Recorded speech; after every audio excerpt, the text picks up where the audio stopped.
Il est grand temps de mettre fin à une guerre dévastatrice pour toutes les parties. Message des États-Unis jeudi soir au Conseil de sécurité de l'ONU, en présence des ambassadeurs russes et ukrainiens. Les dirigeants russes et ukrainiens doivent négocier. La Russie et l'Ukraine doivent accepter un cessez-le-feu. Face à la Russie plus offensive que jamais, verbalement comme sur le champ de bataille, l'Ukraine confirme avoir reçu un projet de plan de paix américain.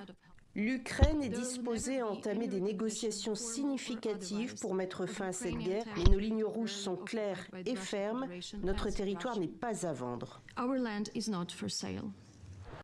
La guerre en Ukraine, une paix ou un piège? Je t'explique vite sans propagande. Les États-Unis viennent de proposer un plan de paix en 28 points. Ça semble bien, n'est-ce pas? Mais écoute ça.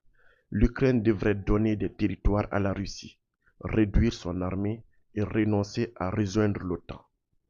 Le président ukrainien Volodymyr Zelensky dit que c'est l'un des moments les plus difficiles dans l'histoire du pays. En gros, l'Ukraine doit choisir entre accepter la paix mais perdre des terres ou refuser et risquer de perdre l'aide américaine. Pendant ce temps, la Russie dit oui, c'est une très bonne base. Les Européens hésitent et la guerre continue sur le terrain.